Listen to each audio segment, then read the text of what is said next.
I don't ever slow up, no I don't take shit. I got no love for the fakeness. If you wanna play tough and wanna hate this, I'll always show up. I don't ever slow up, no I don't take shit. I got no love. Section 1. A student wants to register for a conference. Listen to the conversation between the student and the woman and answer the questions. First, you have some time to look at questions 1 to 4.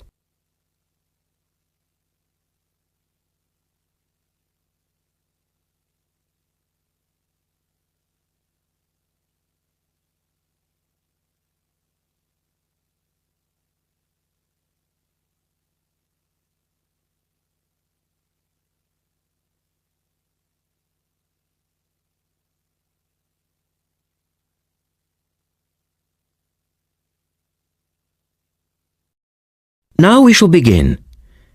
You should answer the questions as you listen because you will not hear the recording a second time. Look at the registration form. Listen carefully and answer questions 1 to 4. Good morning. Good morning. Can I help you? Yes. Is this where we register for the Beyond 2000 conference? Yes. What's your name and I'll get your conference bag. Well, I haven't actually registered yet. I was told I'd be able to register today, so I hope that's okay. I've just arrived in Melbourne. That should be fine if you're a student. I'll need to take your details though. So, can I have your full name? Yes, sure. It's Melanie Mitchell. Is that Mitchell?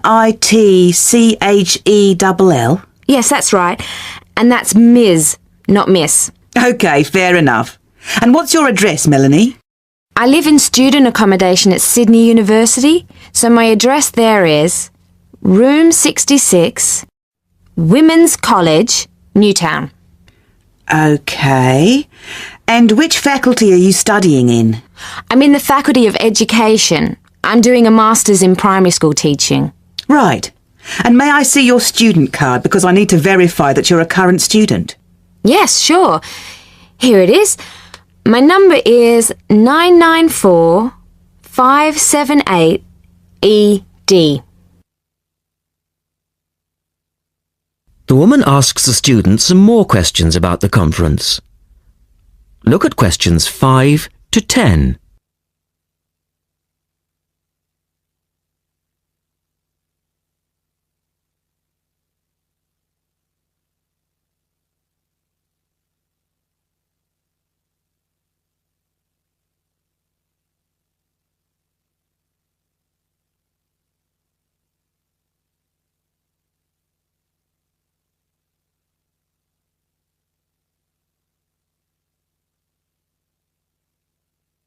Now listen to their conversation and answer questions 5 to 10. Okay. Now, do you want to attend all 3 days? The conference runs from Thursday to Saturday. Yes, I think so, if I can afford it. What does it cost? Well, you're eligible for a student discount, which makes it $15 for a day registration or $40 for the 3 days, though it is possible to register for half a day only. I'll register for all 3 days, please. Good. Now, will you be requiring accommodation while you're here in Melbourne? Yes, I suppose I will. What's available? Well, we have several levels of accommodation. You can share a room with another student for $25 a night. Or you can have your own room but share the bathroom. I believe it's just down the corridor. That's $45. Right. Or you can have a single room with your own bathroom. I don't mind sharing a room. On second thoughts, yes, I do. I'll have my own room, but I'll share the bathroom. Right. Now, the conference fee does not include meals, though you do get tea and coffee in the breaks.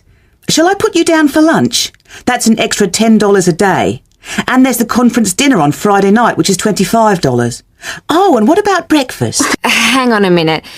It's all starting to sound rather expensive. I'll have the lunch, but not the dinner or breakfast, if that's okay. Perfectly okay. Now, a couple of other things. There are a number of special interest groups organised. They're known as SIGs. and you're asked to nominate your preference. They'll take place on the Friday afternoon and Saturday morning, but they're filling up quickly, which is why you need to nominate now. Right. What are the SIGs? Well, there are 6 altogether. Let's see. On Friday, you have a choice between computers in education or teaching reading skills. Or a session on catering for the gifted child. Oh, they all sound interesting. But technology in the classroom is really my area of interest, rather than reading. So I'll go for that. I can probably read up on the gifted child topic myself. Right. And then the Saturday options are a session on cultural differences, or there's music in the primary curriculum, or you could go to the one on gender issues in the classroom. Wow! Can I go to them all? They all sound fascinating. Afraid not. Well, I'm really interested in how boys and girls behave differently, even when they are very young, so I'd better opt for the 3rd session, even though the cultural differences SIG is probably really interesting too. Right. And the music option would be interesting. And how would you like to pay? We accept most credit cards or bank cheques, but not personal cheques, I'm afraid. Been caught out too often before. And cash, of course. We never say no to cash. I'll have to put it on my card because I don't have enough cash on me right now. That's fine. Enjoy your time here with us in Melbourne. That is the end of section 1. You now have half a minute to check your answers.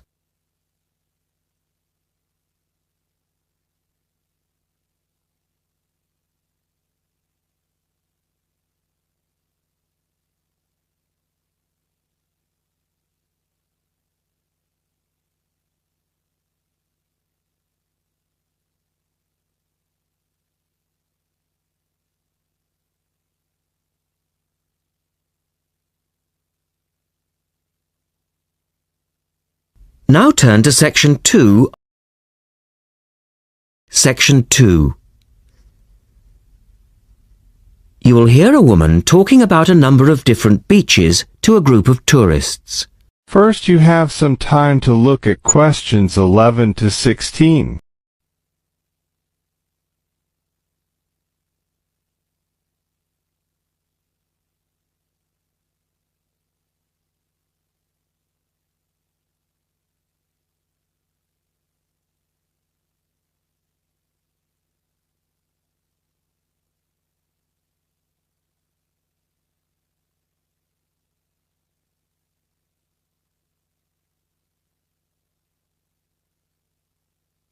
Now listen carefully and answer questions 11 to 16. Right, let's move on to the beaches here, which are absolutely beautiful. You do have over 100 to choose from. They're mostly sandy beaches and they vary from the largest, which is 2.5 kilometres long, to tiny sandy coves. But there are a few that I'd really recommend you to visit.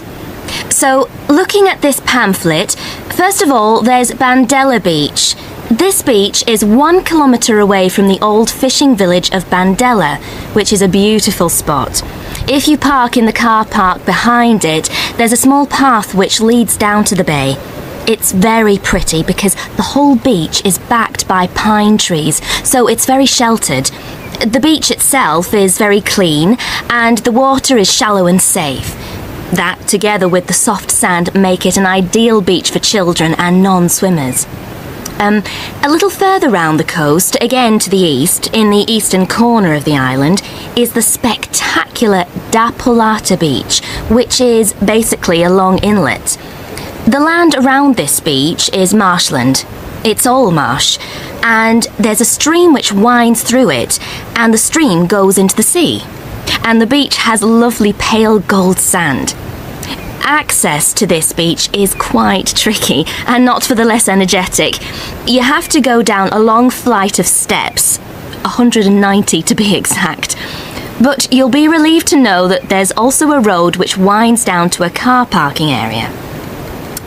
When you're level with the sea, there is a handful of shops and bars, and you can hire some beds and umbrellas.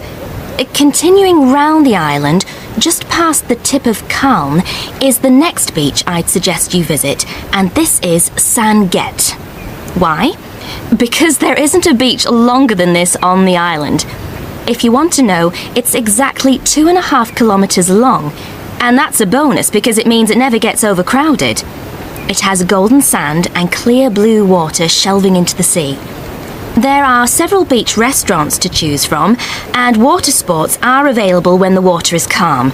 But check first. This beach operates a flag system, as the sea can get rough, and you should always swim between the flags. There's a large car park which gives you easy access to the eastern end of the beach, but the western end is much quieter and more wild, as it is harder to reach. First, you have some time to look at questions 17 to 20.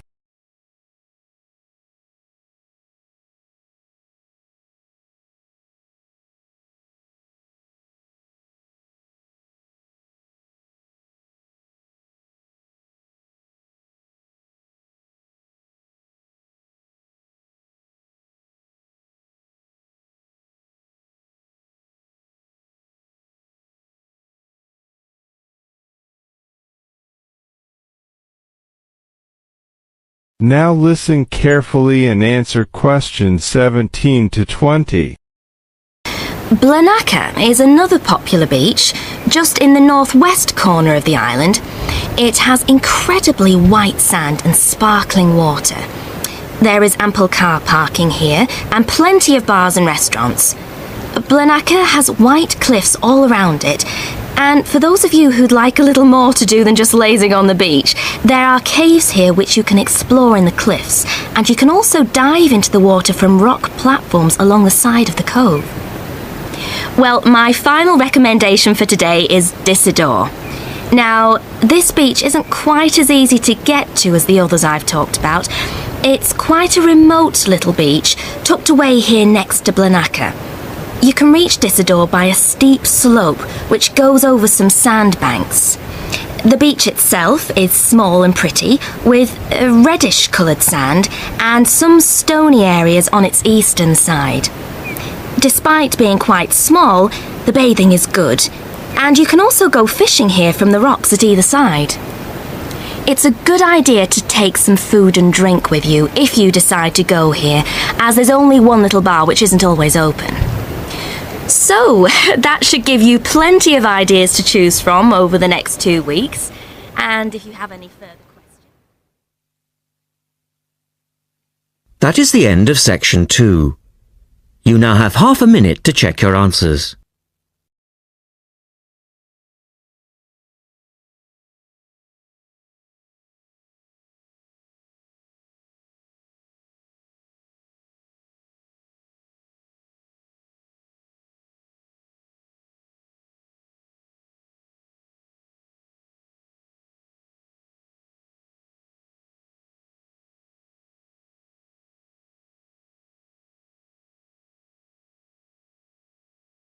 Section 3.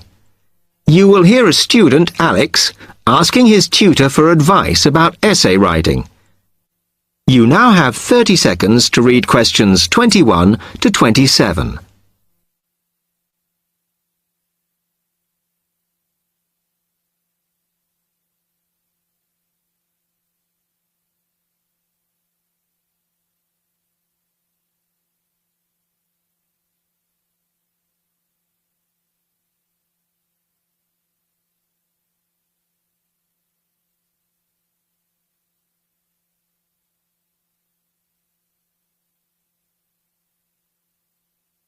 Now listen carefully and answer questions 21 to 27.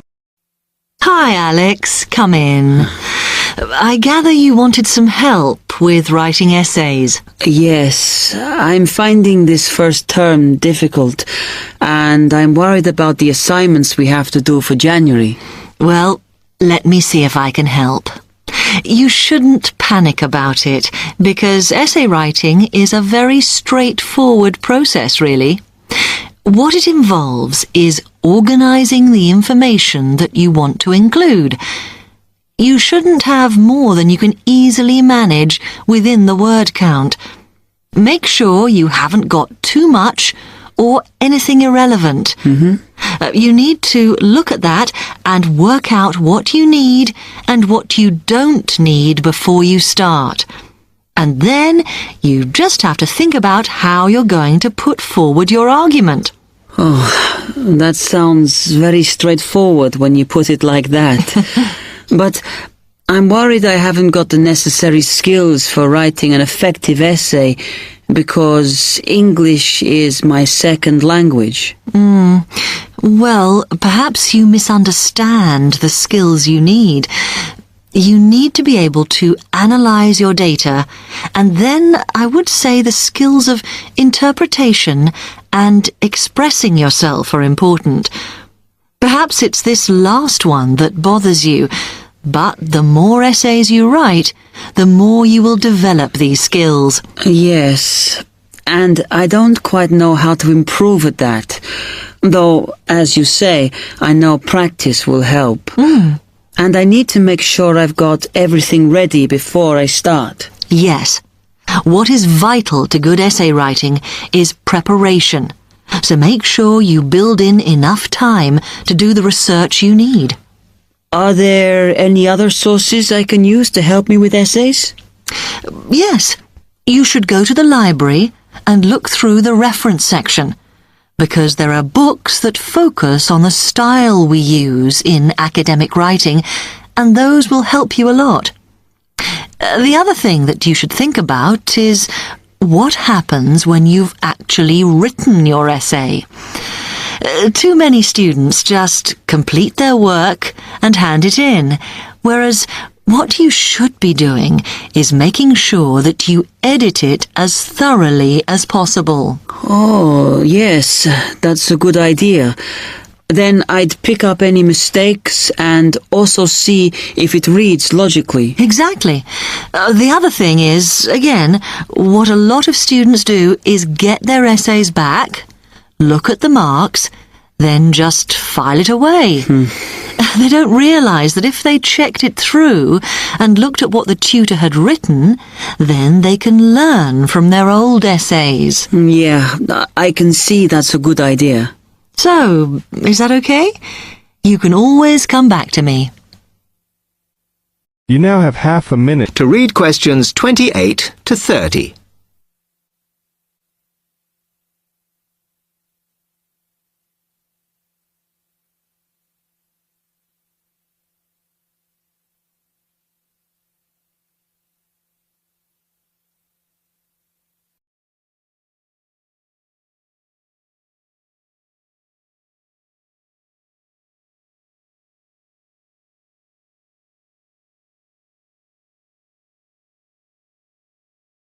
Now listen carefully and answer questions 28 to 30. Actually, there were a couple of other things I wanted to ask you about essay writing. I had a few thoughts of my own about what I should do, such as really taking good notes when I'm reading, because that helps, doesn't it? I think it improves your knowledge rather than your actual writing. But one tip I can give you is to try and not read too much. Otherwise, you end up including irrelevant material in your essay. Remember to stay on task. Yes, sometimes I have problems interpreting the questions correctly, or the whole question seems overwhelming to me. What I try to do is highlight the key parts and divide it into smaller chunks so I can manage it. Well, you might find it useful to break it down even further by making sure you understand all the words perfectly before you start. Things like assess or comment and such like. Yes, I see. Sometimes, after an objective analysis, the question actually asks you for a subjective opinion. But you must remember to support your arguments if that's the case. One final comment I can make is about using your own words. You must try to do this as far as possible. You're expected to summarize what you've read, not just string together a list of quotations. In fact, you shouldn't have too many. Just use them where it's really important. Okay, thanks. Do you read other students' essays when you've finished? No. Why? Is that a good idea? Well, you can confuse each other, so I'd advise against it. But it's up to you. Okay. Thanks very much for your time. That is the end of section 3. You now have half a minute to check your answer.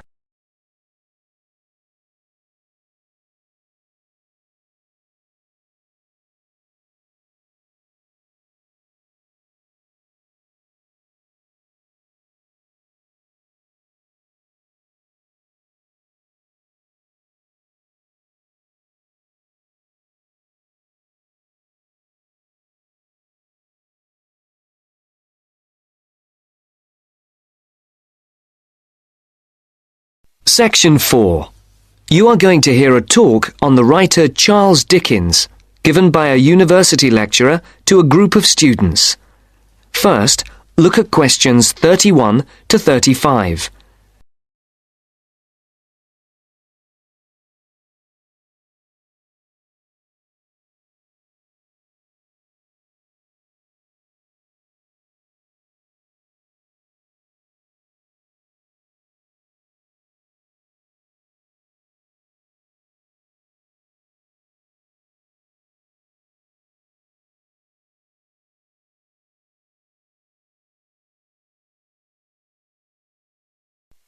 As you listen to the first part of the talk, tick the appropriate box for questions 31 to 35. Good morning. My name is Professor Sarah Lennon, and I'm here today to talk to you about the works of one of the greatest writers in the English language, Charles Dickens. He wrote many books, and if we bear in mind that there are over 2,000 characters in his stories, we can get an idea of the complexity of his work. I've selected one novel from your reading list that I would like to talk about to illustrate his genius, namely Dombey and Son. But before we look at this work in earnest, I thought it might be a good idea to have a quick look at his life, and also at a few of the major events that happened during his lifetime, so that we can try to put his writing into perspective. Dickens was born on the 7th of February 1812, at the time when his father was working in Portsmouth Dockyard. His father was transferred to London in 1814. To help give us a picture of the time Dickens was born into, it's worth noting that in 1814, when Dickens was 2, the first efficient steam locomotive was constructed in Newcastle upon Tyne. Then, in 1817, the year that Queen Victoria was born and Waterloo Bridge in London was opened, the Dickens family moved away from London. And to give Dickens' life a literary perspective, in the following year, works by other famous English writers were published. Jane Austen's Northanger Abbey and Persuasion, Mary Shelley's Frankenstein, and Scott's The Heart of Midlothian. When Dickens was almost 10, his family circumstances changed, and in 1822 the family moved back to London. In 1824, John Dickens was arrested for debt and imprisoned in the Marshalsea near London Bridge in London. This event had a profound effect on Dickens' writing. From 1827, Charles Dickens had various jobs as solicitor's clerk, freelance reporter, and newspaper reporter. Before the speaker continues the talk, look at questions 36 to 40.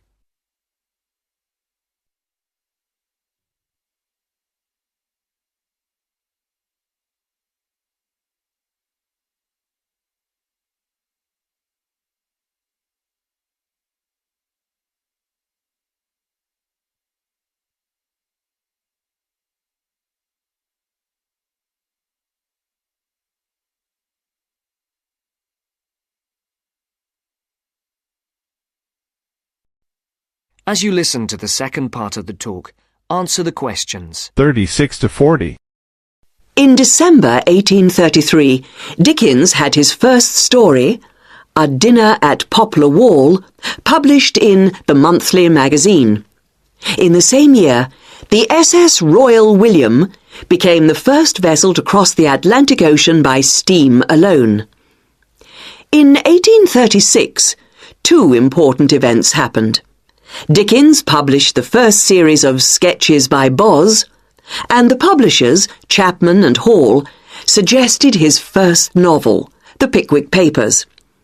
In April of the same year, the second major event took place. Dickens married Catherine Hogarth. And in 1837, the year that Queen Victoria became Queen of England, and Samuel B. Morse developed telegraph, the novel Oliver Twist began publication in Bentley's Miscellany in 24 monthly instalments. You may not be aware that serialization like this was common in Dickens' time. In the subsequent year, that is in 1838, the serialization of Nicholas Nickleby started and appeared in 20 instalments. Dickens' novel The Old Curiosity Shop began serialization in 1840. This was the year the first postage stamp, the penny post, was brought in by Rowland Hill, and the year the first bicycle was produced. The next major publication for Dickens was in 1842, when the first part of Martin Chuzzlewit appeared, and in 1848, Dombey and Son was published. Now, do you have any questions before we go on to look at this work in some depth? No? That's the end of section 4. You now have half a minute to check your answers. I don't ever slow up, no I don't take shit. I got no love for the fakeness. If you wanna play tough and wanna hate this, I'll always show up.